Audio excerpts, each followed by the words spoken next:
At this time, I will call this regular meeting of the Port Lavaca City Council to order on this Monday, February 9th, 2026 at 6:31 p.m. And I would ask everyone to please rise. Councilwoman Rose Bland Stewart will deliver an invocation. God, we pray for unity and harmony in this meeting. May we listen to each other with open hearts and minds, and may our collaboration be a blessing to all. Amen. Amen. Amen. Please join me in the pledges of allegiance. I pledge allegiance to the flag of the United States of America and to the republic for which it stands, one nation, under God, indivisible, with liberty and justice for all. The Texas flag. Honor the Texas flag. I pledge allegiance to each Texas, one state under God, one and indivisible. We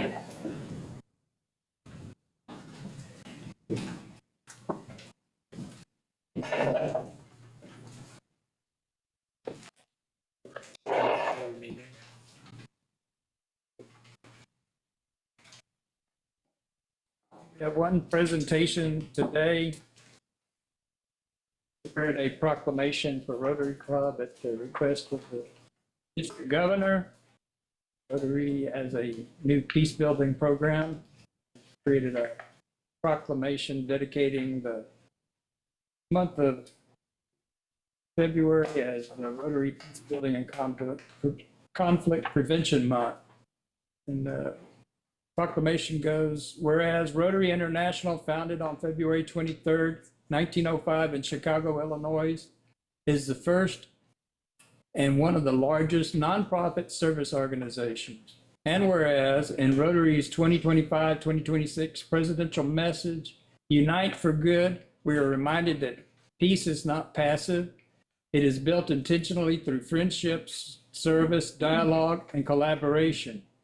Across District 5930 and throughout South Texas, Rotarians are uniquely positioned to serve as bridge builders, reducing divisions at local, national, and international levels through acts of service and courageous conversations.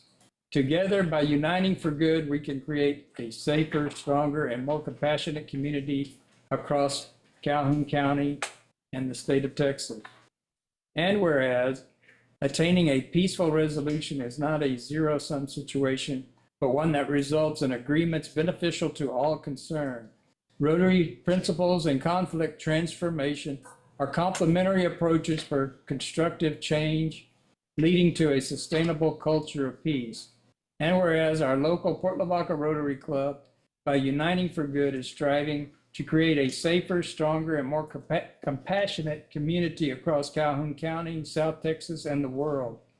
And whereas our Rotary Club funds club projects and sponsors volunteers with community expertise to provide medical supplies, health care, clean water, food for those in need, job training, and education. And now, therefore, I, Jack Whitlow, Mayor of the City of Port Lavaca, by virtue of the power vested in me, hereby proclaim that February 2026 shall be designated as Rotary Peace Building and Conflict Prevention Month.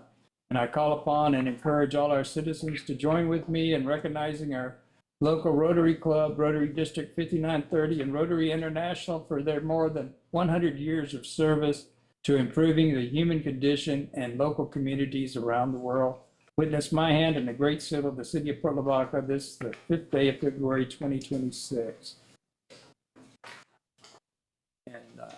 I read this at our Rotary Club meeting, and I'll present the official proclamation at this coming Thursday at the meeting.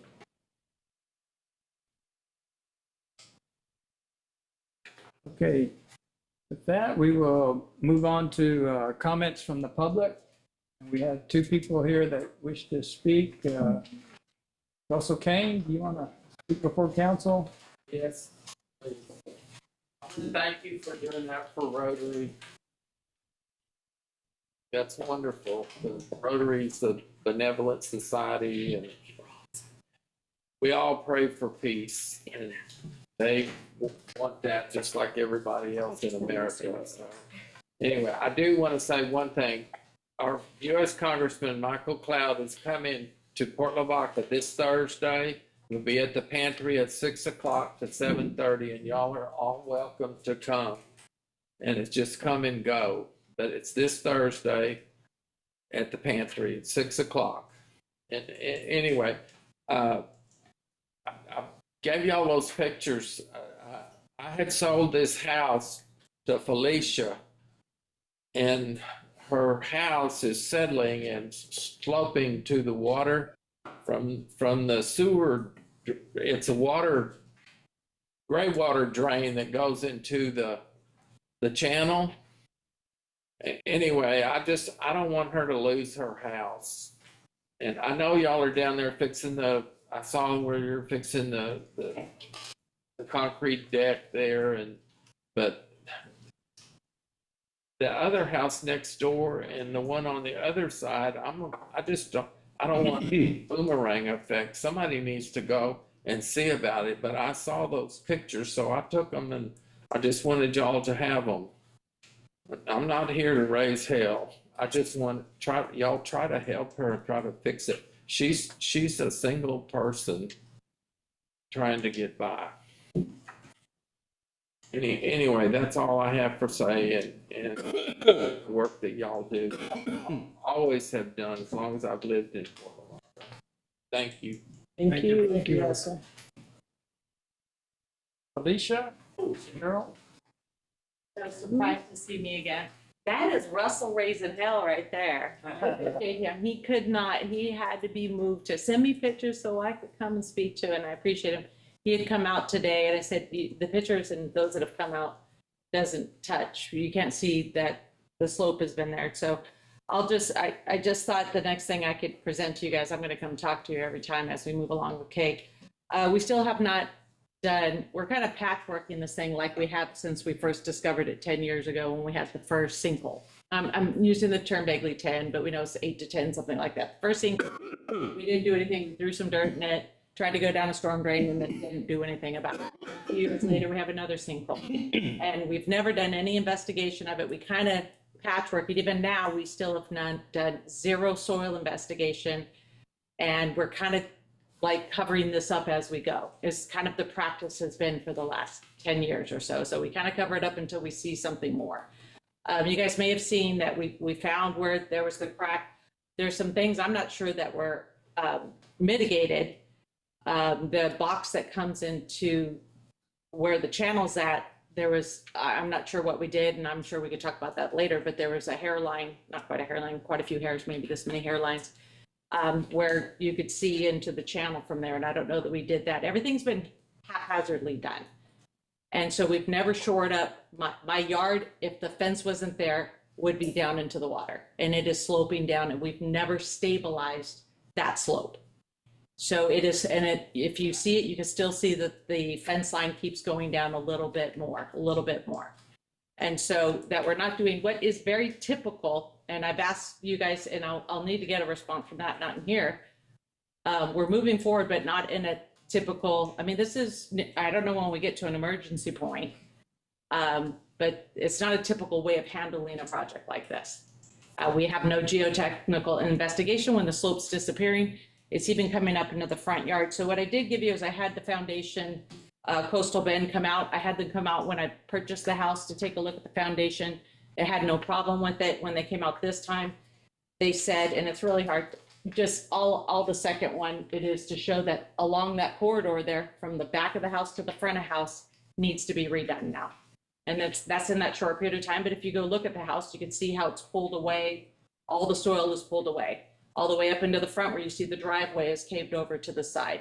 And we still have not done any soil investigation. We still have not shored up that slope to keep more dirt from falling in. So it is teetering. If I have a canoe that's holding back the fence on the other side. So right now they're saying just for the foundation, not for the soil underneath, it's $6,500. So it's just to show you, because as it is now, it's going to be different once everything gets done. So that's not putting soil underneath there. That's not doing new piers if that's what needs to be done. That is strictly just that initial foundation there. And so this in itself showing the damage being done, and still we're not moving forward in a way that's professionally sound. And this is where I ask, is it Is it Civil Corps that's saying don't do this? Is it Jody? Like, who is the professional responsible for the manner that we're moving forward? Like I've asked you, Rose, are you saying we're leaning into Jody because she should professionally know how to move this forward? Because I need to know how we're making our assumptions, because this is very atypical for this type of project along a channel. So I brought in this, when Russell came to visit today, I brought in the neighbor on the other side, because when they had the void underneath the sidewalk, that they were gonna cover with the sidewalk and leave the void there until we kind of came back up and was like, wait a minute, because even the contractor said that that sidewalk would fall in the weight of it because there's no soil. The void was, I don't think he has that picture, minimally 12 inches underneath the sidewalk that washed out, that went back at least 20 feet, but you couldn't see beyond that.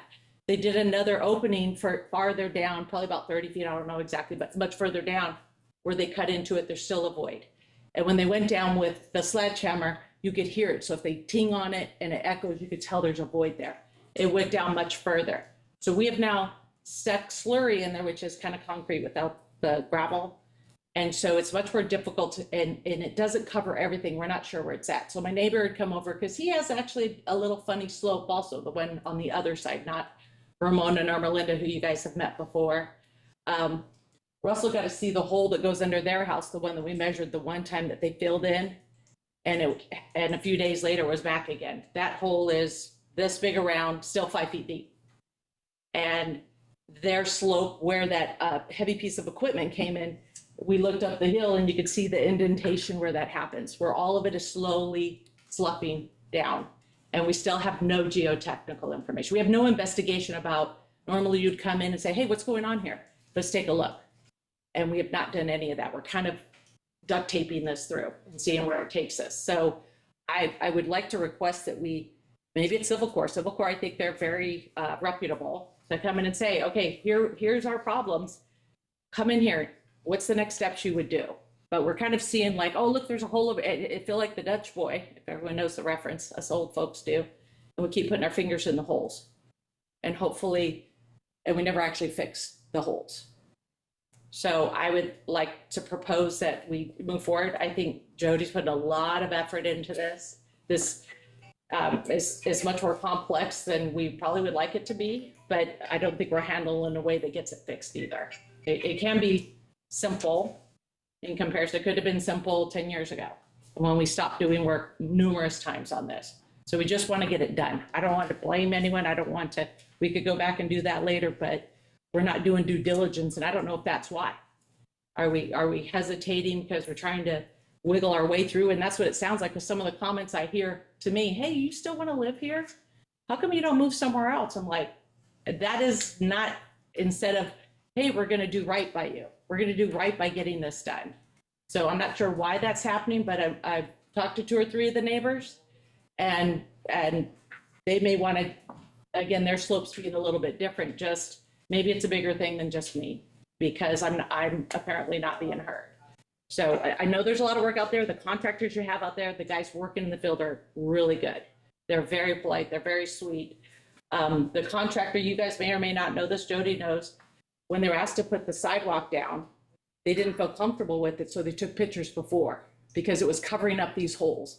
And they were sticking sludge. We don't even know the soil that's underneath that was in there, because that came in and out. That came from, could have been the channel, could have been what was there, but we don't know now, and we put concrete on top of it. And then the sidewalk, which is being poured tomorrow, so that's going to be here nor there. So it just keeps looking like we're not really trying to find what's going on. We just like, let's stop looking at this. So this right here is just, another piece of evidence. There was lots of evidence that we're having problems along that side from the front to the back.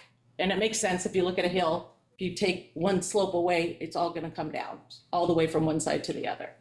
And so you can see it when you go out there. So I, again, invite you guys to come over. I now got better coffee, can make cookies or whatever it is it takes, muffins or whatever. But, and now Russell would love to come out too. Once I tell him to have cookies, we'll do that. So, and then my very last thing is, let's get a dog park. So I appreciate you guys taking the time, and I'll probably talk with Jody on, at least if we could even get a plan. Like, okay, what are we doing next? Because it seems like it's day in and day out, it's changing. So even to sometimes take a step back, I know that we're gonna have a liner come in. When the guys are ready to have that liner, it needs to happen, but I've never seen a plan for how we're supposed to progress. And something like this, it seems like you would have something like that, so. Okay, thank you guys. Thank you. Thank you.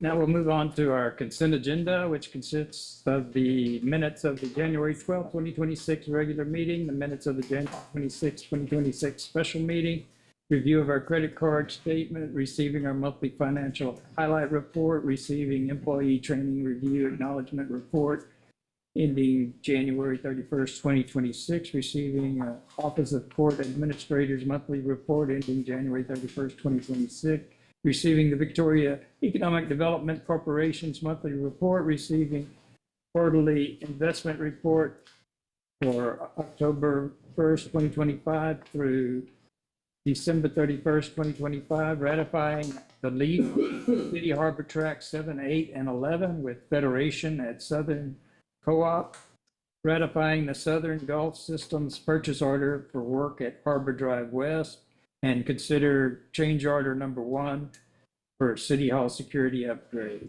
I'd like to pull out the City Harbor track. The City Hall upgrade, K, was for that door, Jody? Yes. Okay, I'd like to pull that out.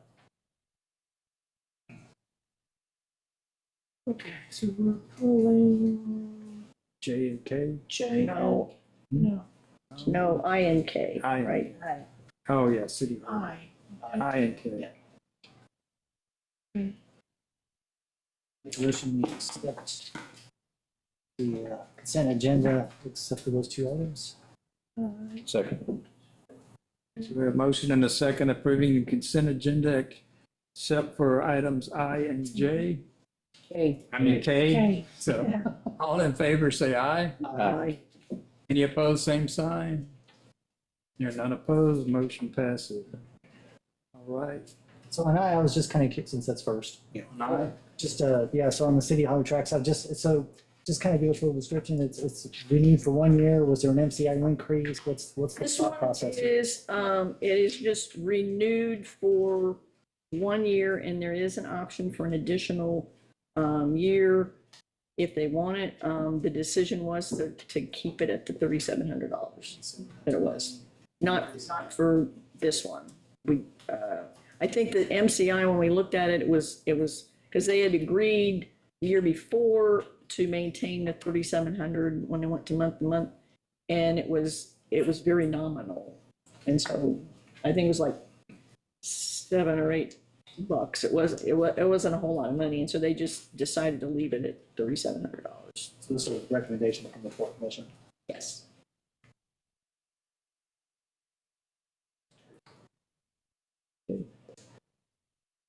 That's the only discussion we have on item I. Yeah, the days of the big MCIs are down because we don't have that much inflation right now.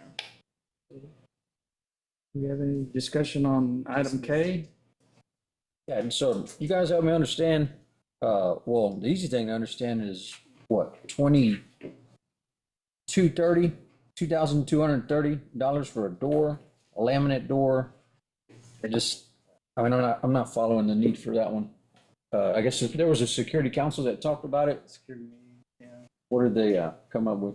I think you want me to, so from the geography of the layout of the offices, it's recommended that an office be created so it can do multiple things. One is the municipal court judge could use it when needed, but also any lawyers or, anybody, if a jury needs to step out and have a conversation. Anybody can, it's a city office, Right. anybody could use it.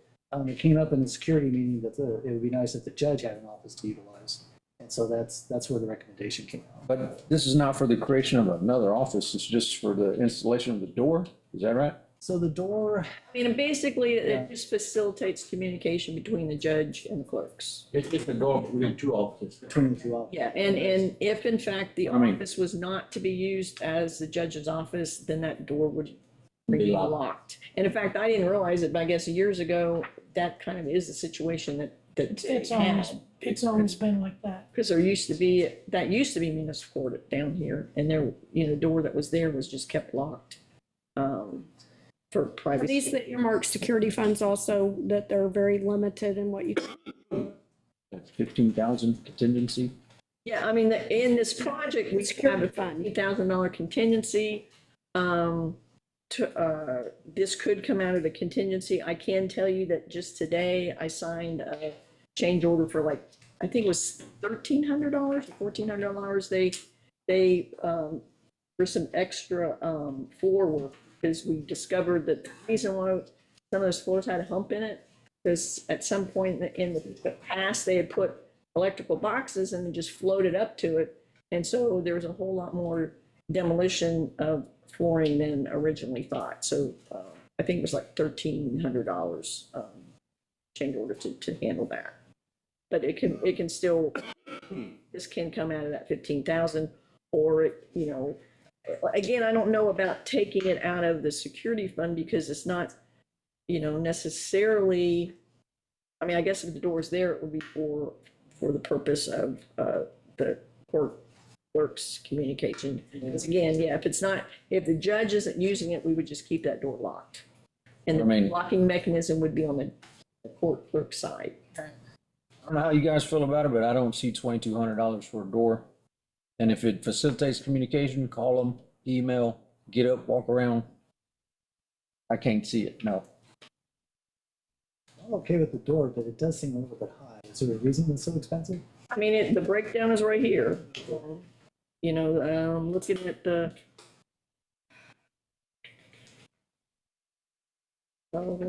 There's.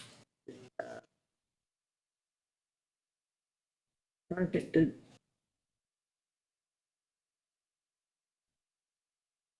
Does it have to be a door? Can it just be a little window? Drive through, Huh? a little drive through. I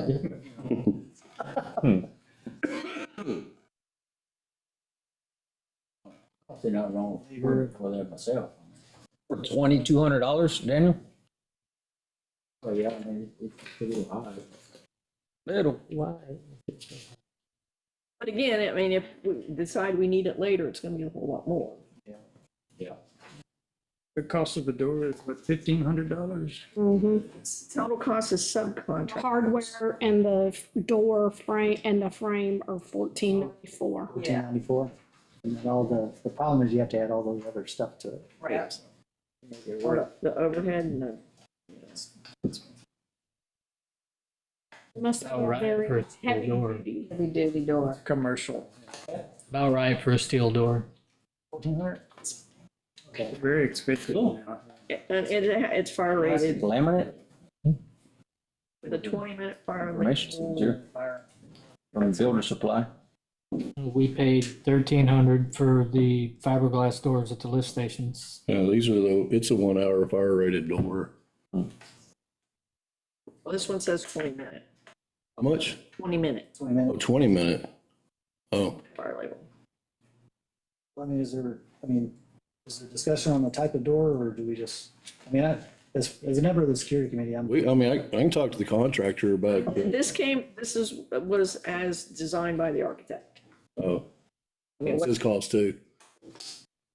Well, this is just, I don't think there's any architect's costs in here, but I mean, we didn't just go to the contractor and say, how much is it, put a door in? Yeah. Rolling McCoy, spec a door, for them to do a change order. since I'm on the security team, I'll make a motion that we approve that expenditure. So, Vote on those I separately. thought that we wanted to vote on it separately. Oh, do we not do that? I and K. Oh, I and K, that's the motion for. I and K. I thought we would do that. So, You buy it from. Second. We have a motion and a second to approve items I, to ratify lease at City Harbors, tracks 7, 8, and 11, the Federation, and K, consider change order for City Hall security upgrades, specifically the cost of the door involved. So all in favor, say aye. Aye. Any opposed? Aye. Not Motion passes.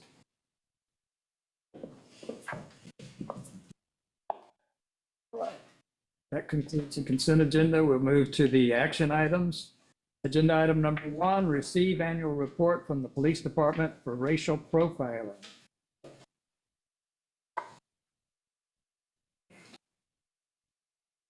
Mayor and Council, this is our annual report. This is being, of course, for the 2025 season. We're required by statute to present this to council.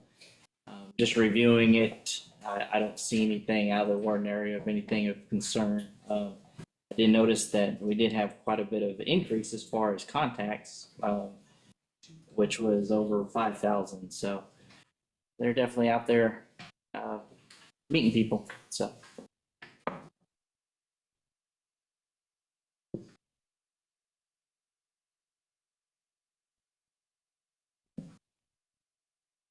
For the report. That's it. Unless there's any questions. Unless there's any questions. Anything from council? How, you said it was how much more than it usually is? Let's see, we had 5,004 contacts. In 2024, we had about 3,800. Had a significant increase. More staffing? No, just y'all need to go make contacts, especially with the issues with plant traffic and everything like that. So, they are definitely required to be out during school zones, lunch hour, all that kind of stuff. So when an officer makes a stop, does he run the license plate before he makes a stop? Yes, sir. So from that license plate, he's got all the information already before he gets to the window. Has some information. Usually it's the registered owner of the vehicle, their address, and sometimes whether or not they're insured. If it's in. Will they give information of their previous arrests and stuff like that? No, sir. They won't give that. Not for the registered owner, no, sir. That's when you actually ran the driver's license, and then you can ask for what they call a complete to find out as far as an arrest record. Oh, the license plate, when you run that, the driver's license is not included. No, sir. But before they do any of that, they have to have observed a violation of some sort. That is correct. Yes, sir.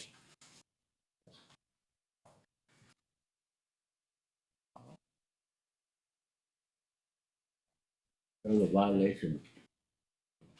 So if I'm going to Whataburger at Anything. 2 o'clock in the morning and I get stopped, he has to have observed a violation. Yes, sir.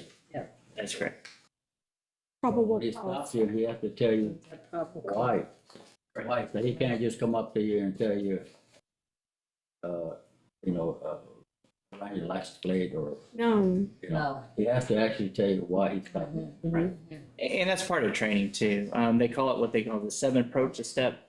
Usually they make contact. I'm officer so-and-so with whatever police department. The reason for the stop is this. And that's for a license. On, when you check on the license plate, does your registration and everything shows up on that? Yes, sir. It'll show the registration, whether it be expired, the registered owner, make and model of the vehicle. So that would be a reason to get pulled over if your registration is not That could be as far as a reason. Yes, sir. So if they decide to, when they go to the window and then somebody has some things you can buy at the store that they smoke, they're legal. I guess they're legal. They buy them at the store. Vapes, yeah. So if you have one of those right there on your seat or whatever, and they can see it, is that enough to tell them, say, or do you have contraband in there, or for a search, that enough to search the car? Or?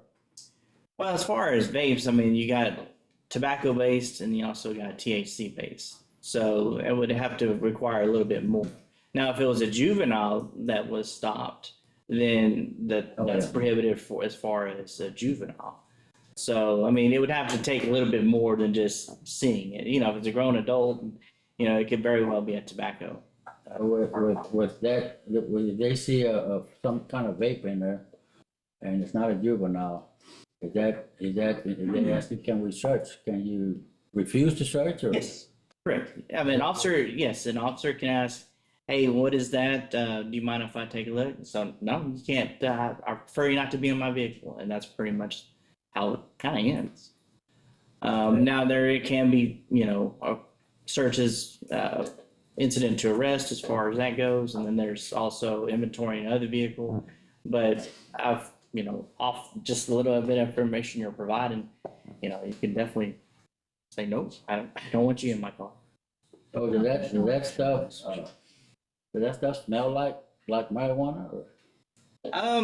Granted, it's I wasn't on the street when that all came out. I know there's different flavor smells as far as it as far as the days of like a car smelling of like say marijuana, those days are kind of over. You used to pick up on it real quick, but now it's not really the same. I mean, we now have test kits for marijuana, which was kind of, back in the day, it was like, oh, that's what it is. So you go up to the window and say, I smell marijuana, but it's not marijuana. Does that still give them the consent to search it? Right. That's probable cause. That's probable cause. Right. And whether they pursue that, so if they turn them down, then they can still stop them, they can still pull them out of the vehicle, and they can get a search warrant from a judge, and it's just complex. Yeah. It just seems to me like that stuff that they buy, that vape, it just gives them something to pursue, to search the car and stuff. Yeah, there's too many variances on that right now, and it's kind of concerning. And then also you have to look at the evidence aspect of it. You have to have that stuff sent off. And when you're going to a state lab, your little arrest for this, it's not going to take very much precedence as far as some major crime that happened. So we're all putting our stuff in, prioritize that, and it may make 2 years before you get that back. We've literally had evidence come back 2 years later. 2 years. Be long gone by then. Sometimes it's not worth it. Yeah, sometimes it's not worth it. Anything else for Colin? Colin, thank you. Appreciate it. Right, we'll move on to agenda item number 2. Consider approval of Matagorda Bay Mitigation Trust contract number 105 for the City of Port Lavaca Mid-Coast Birding Festival and Education Outreach Boat Tours as part of the second annual City of Port Lavaca Mid-Coast Texas Bird Festival. Jody? Mayor Council, we applied to the Matagorda Bay Mitigation Trust for $16,250 worth of funding for educational boat tours and to bring our communities here for the birding festival. This is the exact same application that we made last year and was funded, being funded the exact same amount, the $16,250. Attached in your packet is the contract, your signature. And we have until July 31st to get all the paperwork and everything. We were very successful last year, working and getting reimbursed, and we don't anticipate any issues this year either. School kids going again? Yes.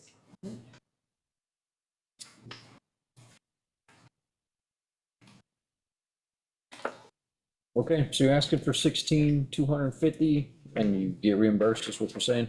Yes, that's what the grant is.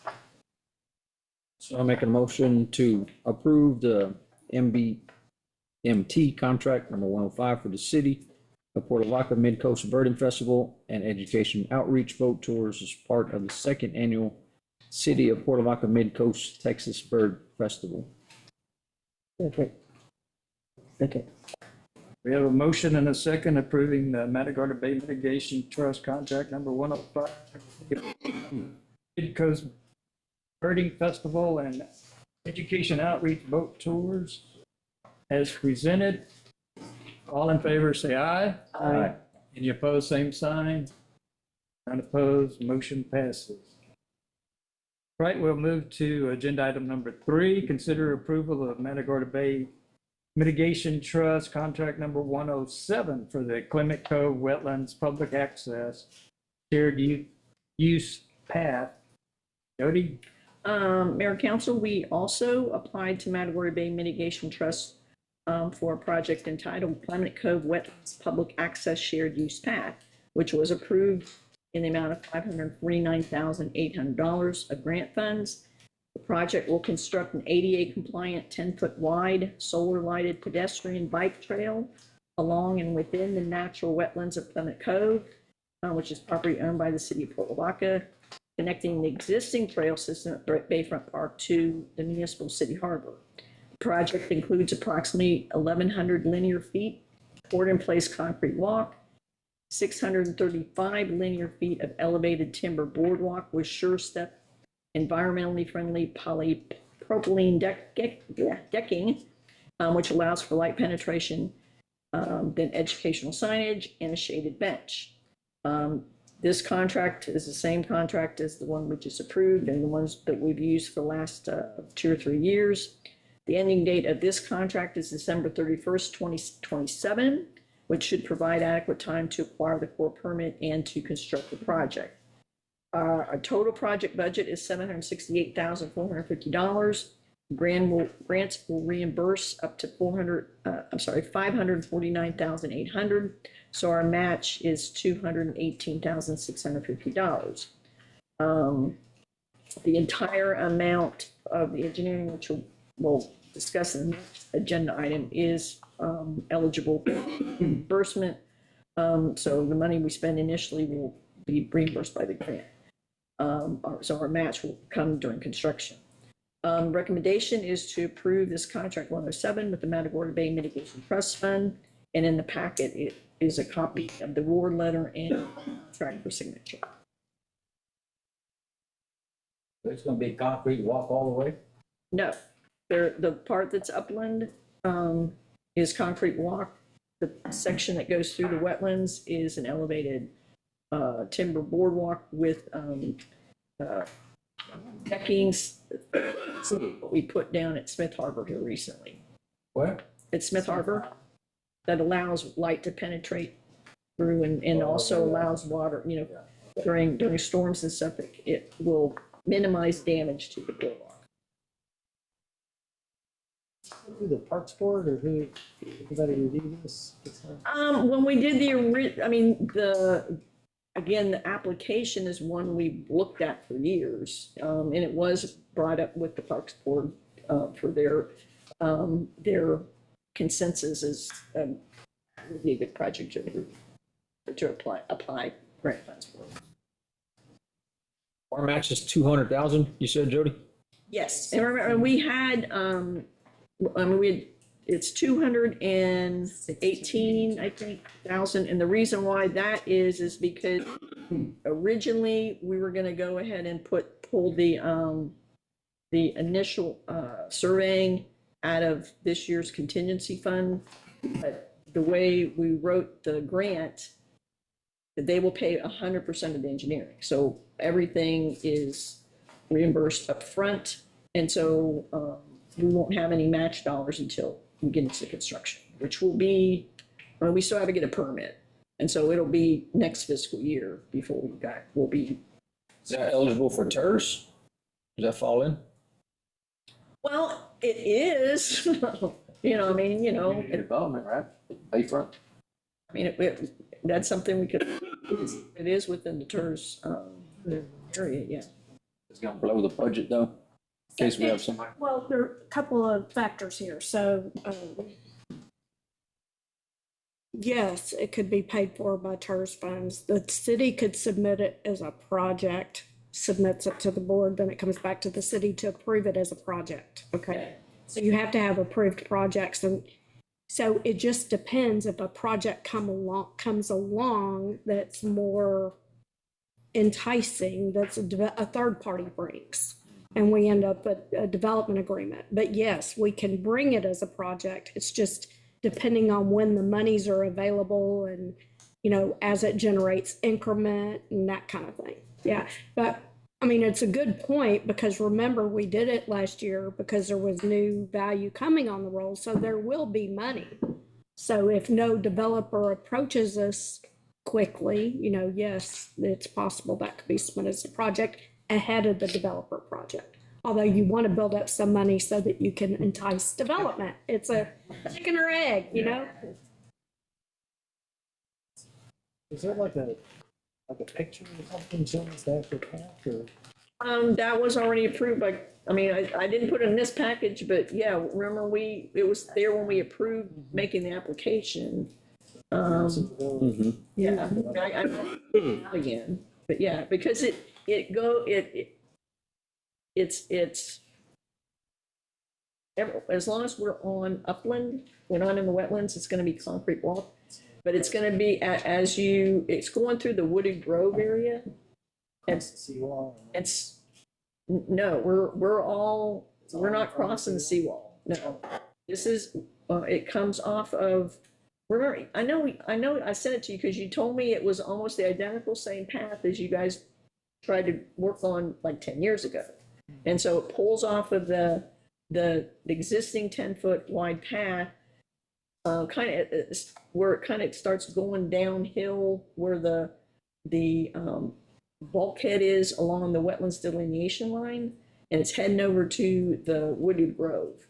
Once it gets to the wooded grove, well, actually, once it goes a little bit further, it's going to get into wetlands. As soon as it hits that wetlands line, then it's going to transition into this elevated boardwalk, and it'll do that all the way through the wooded grove area. And then once it pops back out of the grove area and it gets on the upland side of the wetlands delineation line, it'll go back to concrete. It's 10 foot wide, it's mixed use. Yes. Does it include those little solar lights like we have at Lighthouse Beach? No, actually, we've got budget in here, you know, like we have at Bayfront. Okay. Yeah, I mean, the only challenge, there's gonna be a challenge in the area of the wooded grove, but one in the conceptual plan, there's one on either end, and then one kind of on the outside of the mid. We'll have to work on that one, but because it may not get much sunlight, so we may be limited to just the ones on the each end. They use for bikes also? Mm-hmm, yeah. Yeah, it's 10 foot wide.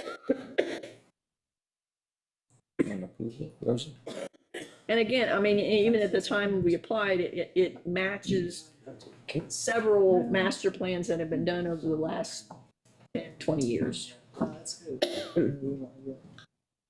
So it's gonna have like rails on both sides?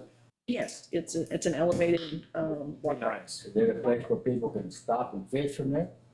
You're not gonna wanna, No. you're not gonna fit, because this is going through a wetland. Yeah. Water. Yeah, but I mean, you might have some people, you know, they're gonna wanna stop. It's like the walkway at the Alcoa Bird Walkway Yeah.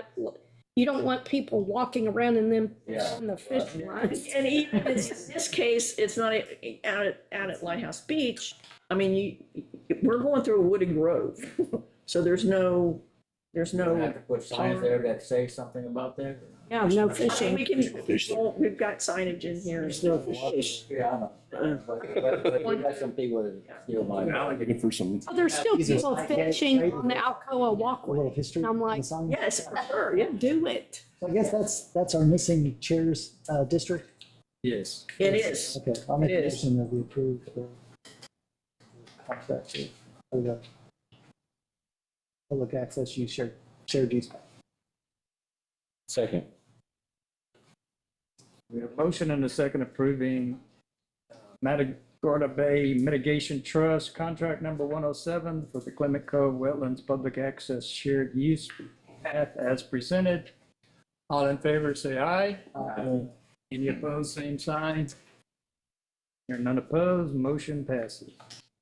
All right, we'll move then to agenda item number 4, consider approval of urban engineering task order number 38-R for the $61,650 professional surveying and engineering services for the Clement Cove Boardwalk and Walking Trail. Jody? Attached is, task order number 38R for all the engineering, services and flooring services and permitting required, for this project, from Urban Engineering. And they are ready to start tomorrow on the surveying. And again, the $61,650 is fully reimbursable by the grant. And our match won't start till after construction dollars, or the construction phase, I mean. But yeah, they've got to get out and do a topographic survey and then submit documents for construction to permit from the Corps. We don't anticipate, I mean, we don't need like a big individual permit. It should fall in nationwide. It shouldn't be that big a deal, honestly, but again, anything with the Corps takes a little bit of time. We're hopefully 6 to 8 months we'll get permission. So I'll make a motion to approve Urban Engineering Task Order 38R for $61,650 for the engineering for the Clement Cove Boardwalk. Yeah. Second it. Thank you.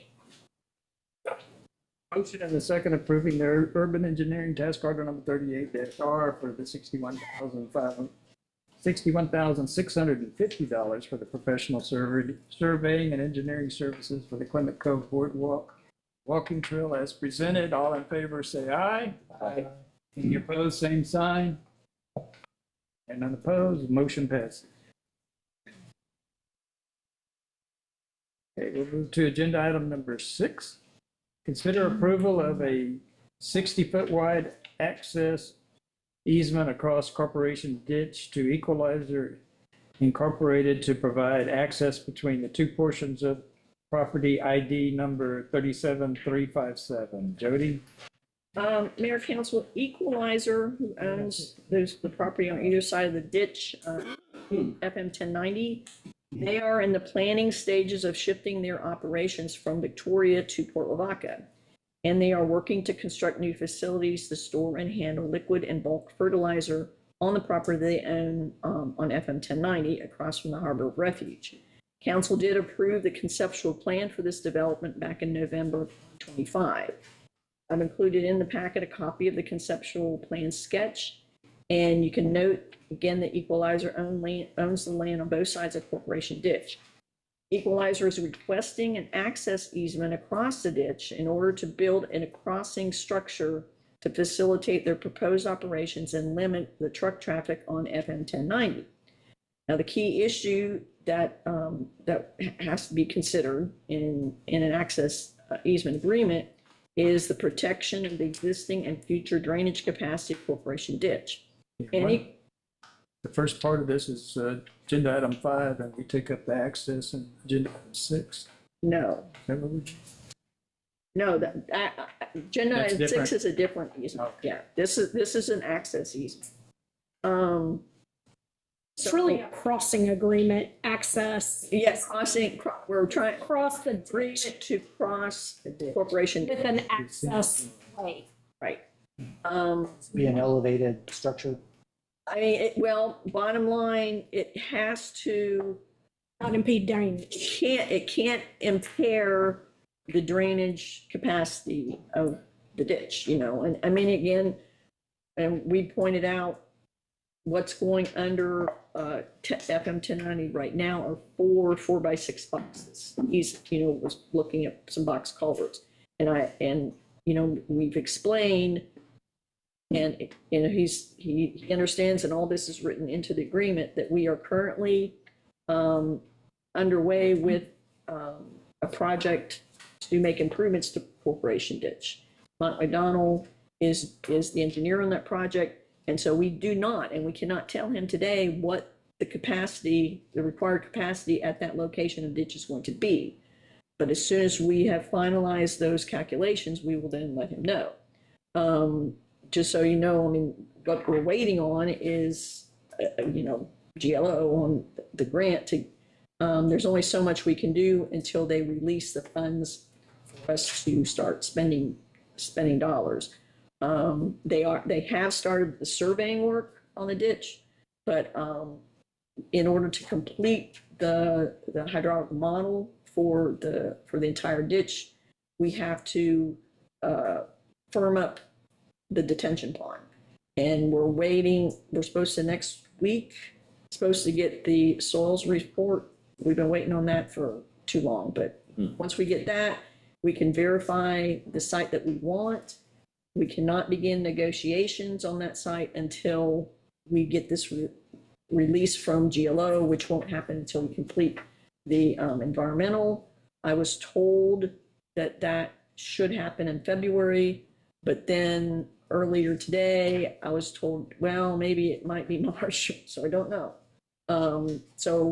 That's kind of the time frame we're on. But bottom line, as far as this agreement goes, we've explained, and it's in there, that the city is the one that will dictate the minimum drainage capacity, and that any structure constructed in easement has to be meet design specifications and that we prepare or that we specify, and it's part of an ongoing drainage improvement project in Corporation Ditch, and that's not available at this time. The grantee must maintain the required drainage, design drainage capacity at all times.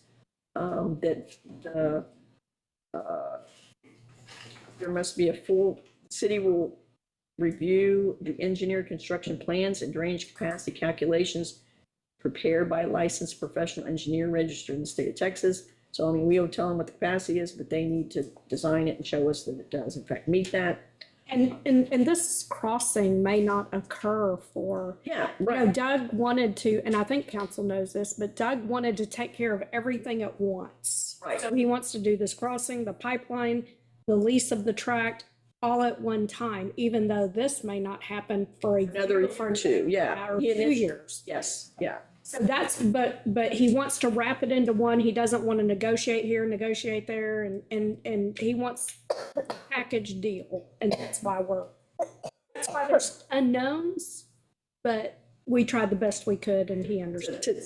Putting everything down. The easement will remain in place as long as equalizers or their successors or signs are actively using the easement. If for any reason the easement is terminated, and there are ways that could happen, then the structure would be, is called to be removed within 120 days, unless otherwise mutually agreed by both parties. Maybe a reason why it would be more beneficial to leave it where it is. Again, that's going to depend on the condition of the structure at the time. But of course, equalizers planning on a long-term operation. One of our agenda items, number 7, will be considering the approval of potentially a long-term lease with them for property at the Harbor Refuge. Now, the location of this easement is approximately 500 feet north along Corporation Ditch from FM 1090, and the exact location would be determined based upon the center line of any as-built constructed structure. But it's planned to be approximately 500 feet from FM 1090. Now, the proposed resolution that's in the ordinance states that the easement provides a valid public benefit because of increased safety to the traveling public by minimizing truck traffic entering and exiting FM 1090 on either side of the ditch, and less wear and tear and required maintenance on FM 1090 that would be due to the increased truck traffic in the short section of the highway. So as such, the proposed easement does not require a payment. Of course, nothing is at the cost of the city. Everything, the construction, engineering, maintenance, everything is at no cost to the city. That is responsibility of Equalizer. But as a consideration, Equalizer made a commitment to negotiate in good faith with the city for the city's acquisition of a drainage easement and possibly additional acreage estimated at no greater than 3 acres that's situated on property that Equalizer owns, that I've outlined in white on page 168 of your packet. This is property that's between the ditch and the railroad near Wilson Park. And if you look closely, you can see a purple line in there. That is the location of a drainage ditch. It's not a big drainage ditch, but it is a drainage ditch that takes the drainage that's coming from the pipes that were recently installed through the cemetery, and it goes under the railroad, and then there's a ditch that kind of runs through that wooded area and it comes out a corporation ditch. We have not been able to locate any drainage easement for that ditch. So, and I had actually talked to the previous owner about a year or so ago about, the possibility of acquiring either the property or an easement.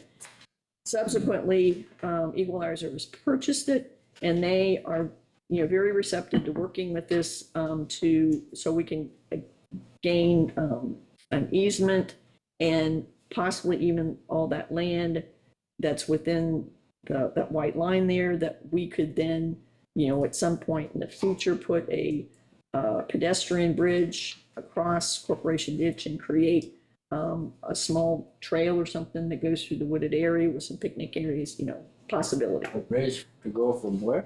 To go from Wilson Park, the long-range plan, Wilson Park, there's a path that goes around the perimeter of that park. You could feasibly create a pedestrian bridge over the ditch, create a little public area in the, and create a little public area in that wooded area. That purple line right there, Mhm. that thing is in bad shape. It needs cleaning up really bad. Yeah, and that's, Heavy We vegetation. can't I know, and that's what, we don't have an do easement, anything, we don't have an easement.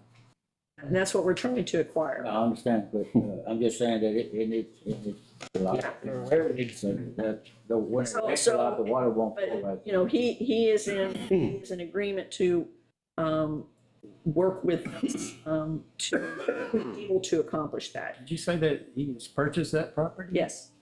There's no process or anything like that. Nothing process related going in there. That's just open land. Right. And here, right here, Yeah. Yeah, it's just open, I think. oh, and this white. Artwork you're trying to acquire, he's not. No. The only reason why, the only thing that he doesn't know yet is he doesn't know where he may need to start his spur. And so he's not sure, they're studying that right now, whether he's gonna need some of that along the railroad side, for a spur. But the spur would go to the south. He's not gonna do anything. No. That's why he's not planning on using it, other than potentially he needs a little bit more of the right of way of the railroad. That's why he, That vegetation, are they gonna take care of, clean it up, keep it mowed and all that kind of stuff? I mean, it's wooded area. Trees. It's trees. I mean, Trees. yeah. I mean, inside that ditch where you put that bridge and underneath where you put the pipes and somebody gonna Oh, keep it okay. cleaned up, right? That's further down. At the easement. Yeah. I mean, yes, he would be responsible for whatever he has constructed, but I mean, we're still responsible for the ditch itself. Does that mean we go by like every quarter and take a look at it, make sure it's not plugged up with debris? I mean, well, Okay. yeah, because the idea is he can't allow it to impede the drainage at all. Do you guys look at that periodically? When we clean Corporation Ditch, we hand walk that little swale, which is what it is, to ensure there's no. But they're debris. talking about the corporation ditch itself. Yeah, but we clean Corporation Ditch Can you make that walk? Annually? annually. Annually. Okay. So But I mean, we would have, permission to get on there too. we don't own this ditch, the purple line, we won't own that. That'll be Equalizer, right? So they'll keep it clean? The bridge itself? No, the purple line. The drainage ditch that he's gonna create there. No, we would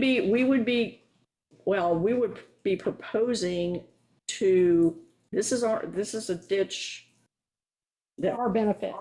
for our benefit, what I'm proposing is that he would deed to us this land the whole land, and then the whole land, yeah. Not just the easement. I mean, that would be the minimum, but the objective is to get deeded that whole piece of property. Because he's not gonna be using. Exchange for any of these other, Huh? would that be an exchange for any of these other easements, or is it Yeah. a separate? It's a separate, well, all we can commit to right now is, Negotiating. is negotiating, because, we can't, he's not ready yet to define exactly what he can, be willing to either donate or sell at a mutually agreed upon price. But what what I was looking at, in some of the discussions we had with some on the, Port Commission, is the public benefit was the, not having truck traffic going in and out in such a short distance on Like 90. dump trucks or regular I trucks? mean, there'd be, I mean, Tanker truck. it could be, I mean, any kind of truck traffic to Liquid. this whole operation. If you look at that map, he'd, over on this side, he's gonna direct transfer area. There would, without that, then they're gonna have to come, they'd be going back and forth, going down 1090 and entering up here, turning around or whatever, and come to go back. That wouldn't be good. To protect the city's interest in corporation ditch in this easement. Yes, and that's again, we must approve it. We set the specifications, and then we must, he has to provide proof of, or engineering calculation and engineer drawings showing that it does comply with our requirements or our specifications, and he has to maintain it at no cost. But the good thing is, say it's no expense to the city, so. Yeah, and again, and things like that, if he doesn't, then that would be, reason to terminate the lease, and then when we terminate the lease, then, there's 120 days to remove. Because the one thing I didn't want to happen is for it to, get abandoned or whatever, and then we end up what we're dealing with down there with old abandoned rusty culverts that we ended up having to take out and we got to replace, because if it's not maintained and after so long, it may, if it's still needed, it may need to be replaced. It's not going to last forever. Well, I try to do the best I could, and Anne Marie helped me to make sure we're protecting the city. Daniel, this is your district? Did, I'm all right with it. during the comprehensive plan, there was some review, remember at the Bower, there was some concern from some of the people who live in this area about the increased activity. Have we alleviated that, or is that still? Well, and that's what, I put in here, there's, I guess that's in the next one. The next one? As far as the material that they're using, which is the same material that Helena, uses, and again, that area is, of course, we don't have zoning yet, but on our land use plan, that is, light industrial activity. Right. I'll make a motion that we approve 60-foot wide access easement across Corporation Ditch to Equalizer. Corporation to provide access between two portions of property ID 37357. Second. Motion and a second approving the 60-foot wide access easement across Corporation Ditch to Equalizer Incorporated to provide the access between two properties identified as 37357 as presented. All in favor, say aye. Aye. Any opposed, same sign. Not opposed, motion passes. Right, now we move to agenda item number 6, consider approval of a pipeline easement agreement with Equalizer Incorporated for a pipeline across Harbor of Refuge Track 3. Jody? Well, again, Equalizer is in the planning stages of shifting their operations to Port Lavaca. Looking again at the concept plan that was approved by council in November, You'll note that there is shown a pipeline easement across the northeast boundary line of the Harbor Refuge Tract 3. Equalizer is proposing to construct a pipeline 6 or 8 inches in diameter that will transport liquid fertilizer UAN 32 to and possibly from, or no, well, from and possibly to barges docked on the public dock of the Harbor Refuge. And they will be going to or from storage tanks that will be built as part of the equalizer facility on his property on the north side of FM 1090. Now, this UAN 32 is the same product that Helena and Simplot receive into their terminals, and that what Helena is using right, at our Harbor Refuge lease that we leased to Helena. I've included a product information sheet about UAN 32 and a link to where you can look at the MSDS sheet. It is not like a registered hazardous material, but there is an eye irritant. There are precautions that need to be taken in its operation and use. Not a hazardous material? It's not a classified hazardous. A classified. It says ammonia. It's not, See the, When I hear ammonia, you can't even breathe that stuff, yeah, but it's not, It's 0.86 ammonia nitrogen. yeah, it's not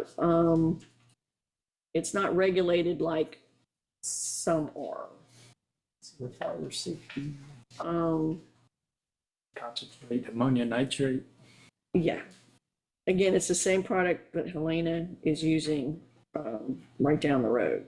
I've attached the document as the proposed pipeline easement agreement.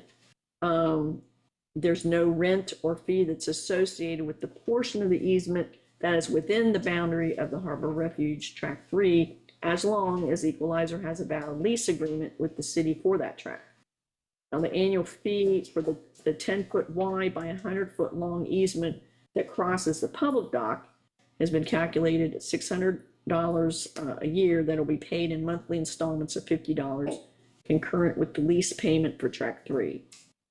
And the Port Commission has discussed this in conjunction with the long-term lease of Tract 3 to Equalizer and recommends approval of the easement as presented. And the recommendation is to approve the pipeline easement agreement with Equalizer as presented, but contingent on final approval by the city attorney. Equalizer's legal team has not fully completed their review of the easement. I don't anticipate any significant changes. I mean, they have looked at it. They're just, double checking some things. So if there is any minor changes or the things that Amory's fine with, I'd rather just go with that than having to bring it back to council. So how is the dock? It's only $6 a foot? It was based upon the area. It's a 10-foot wide by 100-foot long easement based upon, I think it's $6 a square foot annual cost over a 10-year rate of return. They have exclusive use to this, or is everybody able to use it? Well, I mean, we could, in that 10-foot, I mean, we could put another, there's nothing that says we can't put another pipe in there, but it is their use. It's not exclusive. Yeah, but it's their pipeline that will be in it, yes. But again, it's, if they no longer have an easement, a lease agreement with us, then we would be renegotiating the whole thing. And this was in accordance with, we spoke with the Port Authority. Yeah, the Port Authority, they said they don't charge for anything that's on leased property. And the value of the land came from the square footage from the Valbridge. Yeah. Lease was $6 a square foot. And it's not much square footage, it's only. Dockage was included in the lease. Well, the dockage that's separate because that's in the. Tariff. That's in the tariff, yeah. This was just for the easement itself. Because, like I said, it's only 10 foot wide by the width of it. So the pipeline would pretty much guarantee us the income. Yeah, that was. They'll have yes, tariff, Yeah, yeah. because there'll be tariffs Yeah. charged for all the, Even any, fertilizers across the dock. Did VDC put this together for us, or did they bring this guy in? No, he's No. been here. No, Oh, okay. Equalizer's been here. Yeah. But they got, on the they paper. lost their lease in the Victoria port because someone bigger came in. Essentially, I think they were gonna double or triple his rent because they had a bigger player coming. And so he decided to move his whole operation here. yeah, Even though he already had some here, he's moving everything here now.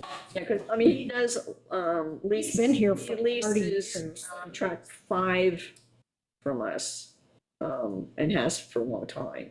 But this would be, the next agenda item. Is Later, he's planning on putting in a rail spur and most likely going to run a Tank. pipeline back Yes, towards the rail. yeah, I mean, and it would be, I mean, potentially he'll be able to, utilize our rail as well. But, He'd have to What he's put in a whole loading facility down there. but I mean, that Lot of would be money. for some stuff, but he's looking at doing his own spur on his property on the north side of 1090. Yeah, and that would encompass the loading facilities to load the cars. Yeah, but the fact that, that he may need, our rail for some things is not out of the question either. Well, we're gonna get that rail fixed up. Well, that, I mean, I can explain That's it. that, but that's not this agenda item, but yeah. We're waiting on Gila. That pipeline, what's it made out of? Is it PVC or is it? No, to be honest with you, I mean, all that would have to, this is just the easement. We Oh, have to yeah. approve the construction of the pipeline and would need to, meet Minimum 36-inch depth. 36-inch depth, and it would need to meet, Safety requirements. safety and industry standards for something like that. Be And again, they'd have to go, they're gonna have to get a permit from TxDOT to even go under the highway, It'd be a coated ductile iron. Yeah, that's what I'm thinking, yeah. But it wouldn't be PVC. So that was to have some kind of leak, it wouldn't affect, because the school's right there, close by, that wouldn't affect it. Well, I mean, those are the kind of things you have to monitor, but I mean, it's gonna be buried. I think the potential leak would be at the head, but, The tanks. So we have some kind of we're at the dock. monitoring policy in place or something. Oh, yeah. They have all I that. think OSHA would require all that. Yeah, I mean, What I have to have for my water system with the ammonia sulfate we use. Okay. I mean, it would have to, it will comply with all regulations associated with the use of that material. I didn't. Fertilizer, just help the grass grow. Okay, we have a motion. I make a motion. Approval of a pipeline easement agreement with Equalizer Incorporation for a pipeline across Harbor of Refuge Track 3. Second. We have a motion and a second approving the pipeline easement agreement with Equalizer for the pipeline across Harbor Refuge Track 3 as presented. All in favor, say aye. Aye. Any opposed, same sign. Not opposed, motion passes.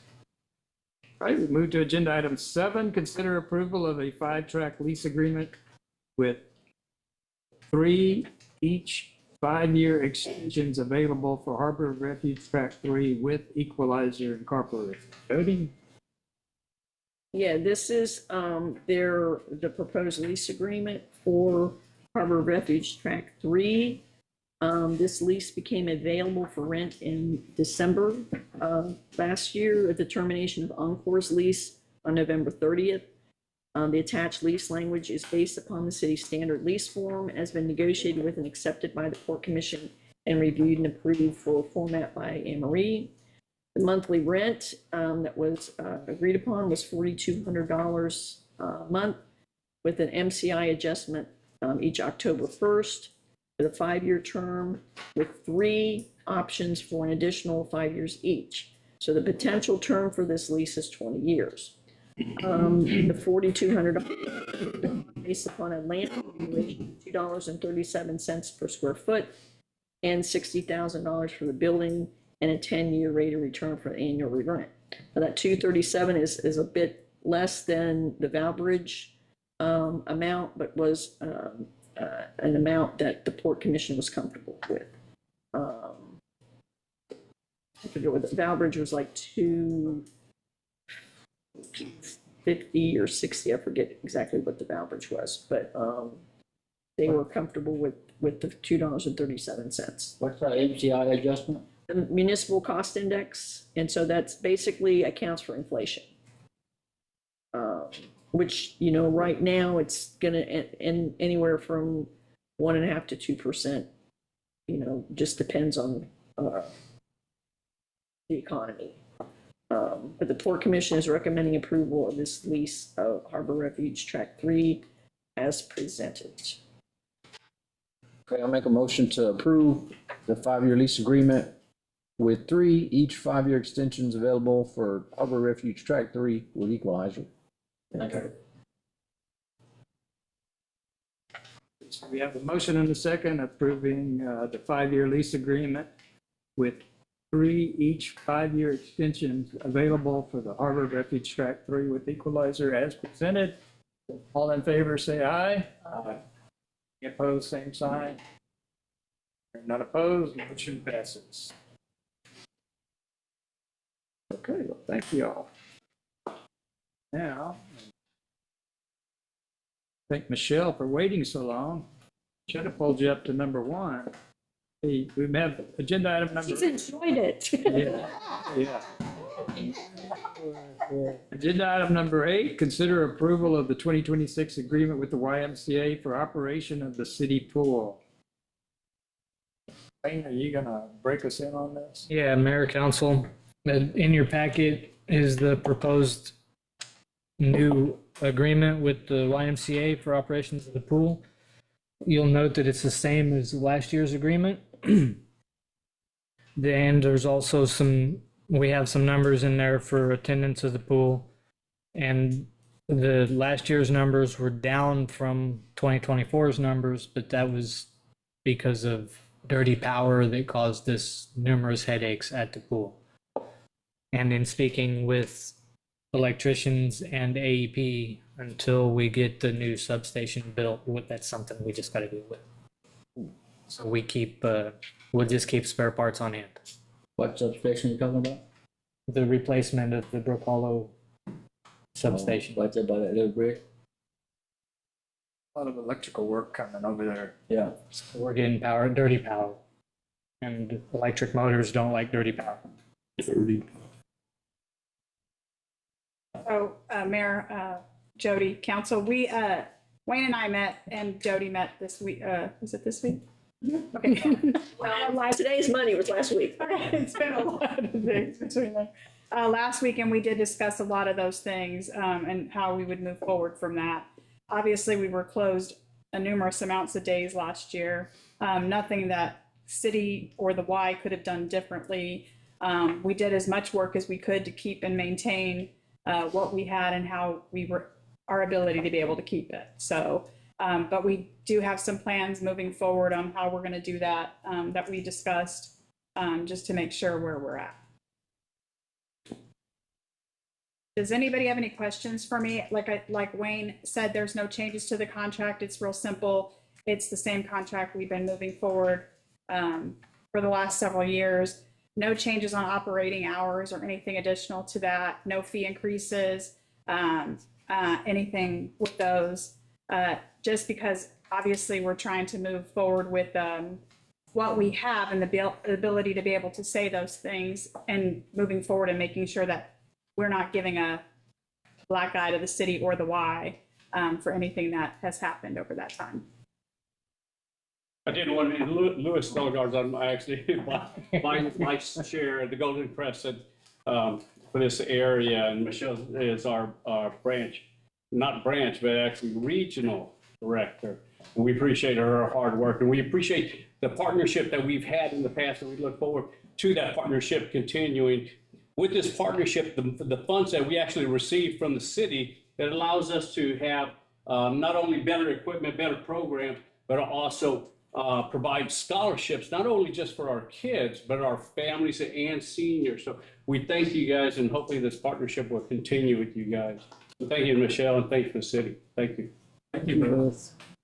Michelle, we do appreciate everything that you're doing. I was here before we joined with the YMCA and managing the pool, and it was a big headache and quite an expense. It's been 20 years plus that the Ys run the city pool. So, I mean, it's been a lot of years with this partnership, but the pool has had its life. You offer so much more. You offer so much more than just the city alone could have offered. So we appreciate that. Good employment for the kids. The kids that keeps kids busy. Who does the maintenance and repair and all that stuff? We do. You do? Oh, you're just in the management, the other side. Yeah. They operate it. Yeah. It's more of an operating contract, and then you guys do all the repairs. We call you guys to. The expenses and operating costs have risen quite a bit in the last 20 years. Yeah. I think the first year I remember, it was like $20,000 operating expense, and management of the pool for the year was another $20,000. And it was a major headache for the city. Now it's way above that. So, I think we're spending probably 40 on maintenance. Budgeted 50. Budgeted 50,000 per year. So we appreciate all the efforts that you and the Y have put in. We appreciate the YMCA, what you do for our community. Thank you. This your district? Oh, it's not make a motion. This is citywide. Is this your district or is Allen's old district? I recommend that we consider the approval of 2026 agreement with YMCA for operations of the city pool. We have a motion and a second approving the 2026 agreement with YMCA for operation of the city pool as presented. All in favor, say aye. Aye. Any opposed? Same sign. You're not opposed? Motion passes. Thank you, Michelle. Thank you, Michelle. We don't want to get into that. All right. Move to agenda item number 9, consider amendments to the city's HR and workplace policies, Chapter 7, Work Environment and Workplace Safety. Leanne?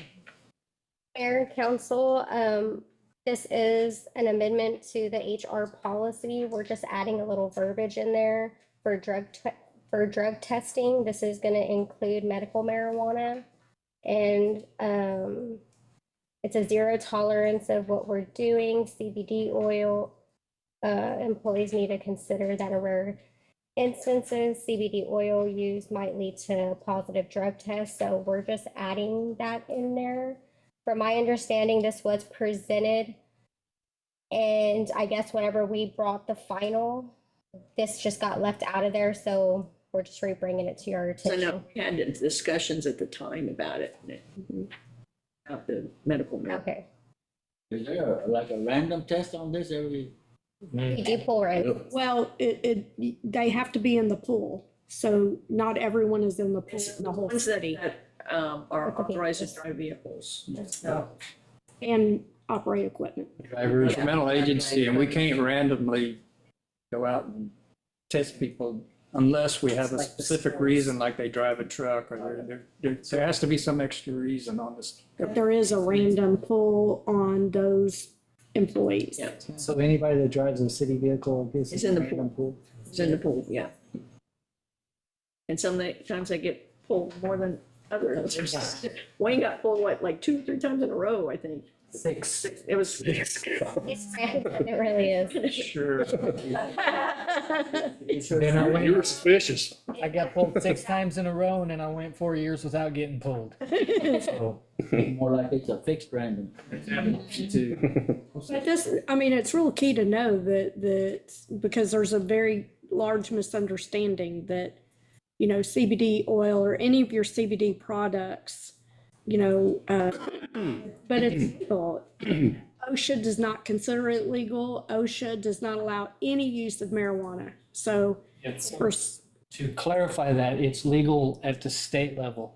None of it is legal at the federal level, and OSHA follows federal guidelines. Department of Transportation follows federal guidelines. So we're bound by federal guidelines because we drive commercial vehicles. Federal rules state every time. But it has become that's become very common in my We client drive cities, that vehicles. We're governmental clients. And medical marijuana too. That is, even though you get a prescription, you still can't use it. It's not legal for. By the way this is worded, though, our contractors would have to have a drug testing policy as well. They should. They should, yeah. But I think on our bigger contracts, we do. Motion that we approve the amendment.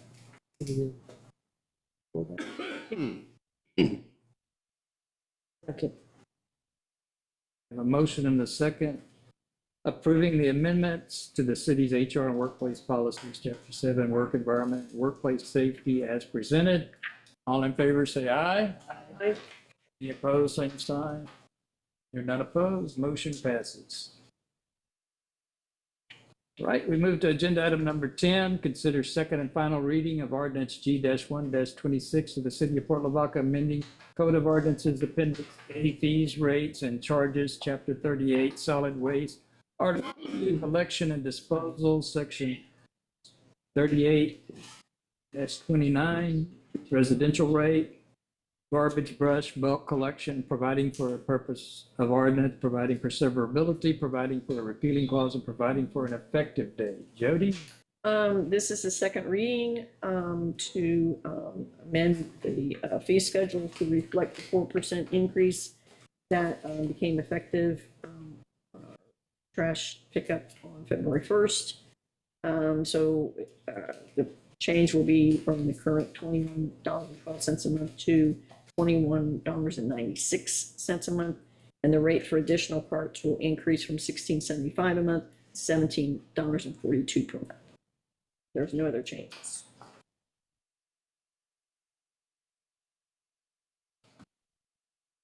So we're taking on that 4% increase so we can fill those other contracts, right? So we're taking on the 4%. What this is doing is simply passing on that increase to the customers. Okay. It was less than $1 per customer, but it gives us the opportunity to rebid the contract before we could have accepted the we extension of the contract and got them to waive part of this fee. Motion to approve the second and final reading. Second. A motion and a second approving the second and final reading of ordinance G-1-26 of the city of Port Lavaca, amending the Code of Ordinances, Appendix A, fees, rates, and charges, Chapter 38, solid waste, Article 2, Chapter collection and disposal, Section 38-29, residential rate, as presented.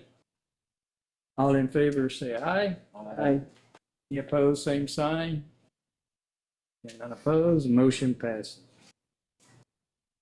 Right, we move to agenda item 11. Consider first reading of an ordinance S-1-26 of the city of Port Lavaca approving a project and financing plan for the tax increment reinvestment zone number 1, city of Port Lavaca, Texas, making various findings related to such plan, providing severability, and providing an effective date. Jody? Mayor Council, at the regular council meeting that was on November 10th of 2025, the council adopted the TERS number 1 creation ordinance, which established the boundary, term, the TERS board, the city participation, and a preliminary project and financing plan. State law requires that TERS board prepare and adopt a final project and financing plan and recommend to council its adoption. TERS number 1 board met today at 5:30 to adopt that plan and recommend its approval to council. The difference between this final plan and the one that was previously adopted as the preliminary plan is the inclusion of the participation of the other taxing entities, Calhoun County at 50% and the Calhoun Port Authority at 50%. And now that the interlocal agreements with these two entities has been executed, that information has been included in the final plan and is ready for adoption, as recommended by the TERS board. There's some additional information in your packet, just some key information from the final plan, which is in your packet as well. The recommendation is to approve this first reading of ordinance S-126 to approve the final project and financing plan of the TERS number 1. Only additional comment I will add is just because this is the final plan does not mean it's the final plan. This is always subject to amendment if we have the right project and have to move around the funds a little bit. I think y'all heard that over and over, but just wanted to clarify. All right, so I'll make a motion to approve the first reading of the ordinance S-1-26 of the city of Port Lavaca, approving a project and financing plan for tax increment reinvestment zone number 1, city of Port Lavaca, Texas. We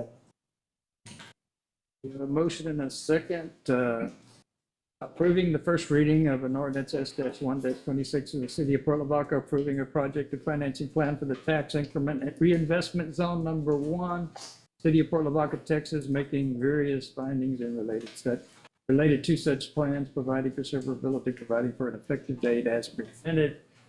All in favor, say aye. Aye. Any opposed, same sign.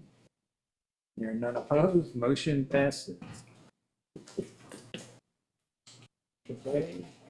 And now we're at agenda item 12. We're going into closed session. I will read the reasons for the closed session. When we return from our break, we're going to take about a 5 to 10 minute break. Better than 8 to 10 minutes.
Bring- I got any more trailers I didn't know about? Well, after I read all this. I didn't know, and I'm just like, it's whatever. And, We were talking about moving back to town anyway, but talking. it was just, We'll hook you up. There's like 10 houses or so. Trying to announce that we are retiring into closed session. One, for consultation with the attorney on matters in which the duty of the attorney to the city council under the Texas disciplinary rules of professional conduct of the state board, Texas clearly conflicts with the Open Meeting Act, Title 5, Chapter 551, Section 551.071 of the Texas Government Code, and for consultation with the attorney concerning contemplated or pending litigation in accordance with Title 5, Chapter 551, Section 551.0711 of the Texas Government Code, and to discuss personnel matters in accordance with Title 5, Section 551.074 of the Texas Government Code, to discuss appointment, employment, evaluation, duties, responsibilities, reassignment, discipline, or dismissal of an officer or employee, to hear a complaint or charge against an officer or employee, and specifically interim city manager. So the time is 8:13.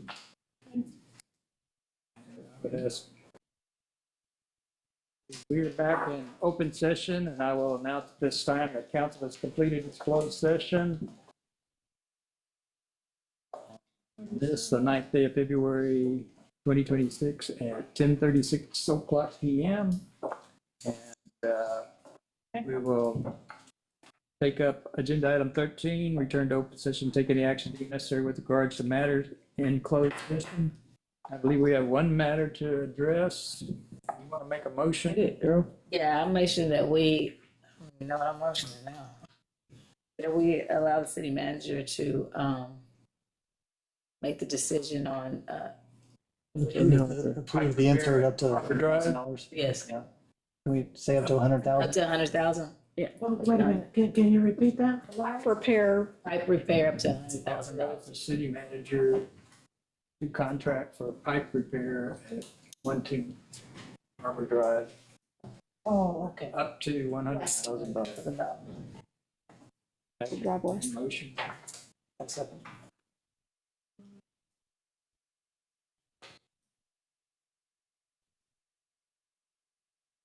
Okay. Okay. So we have a motion and a second to authorize city manager to contract for pipe repair at 110 Harbor Drive West, up for an amount up to $100,000. All in favor, say aye. Aye. Any opposed, same sign. You're not opposed, motion passed. What was the address? 110 Harbor Drive West.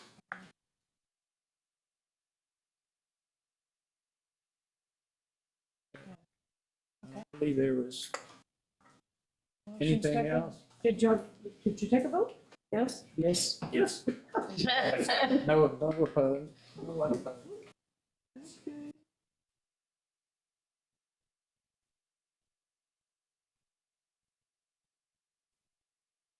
I make a motion, we adjourn. Motion and second to adjourn. All in favor, say aye. Aye. Any opposed, same sign. None opposed, motion passes.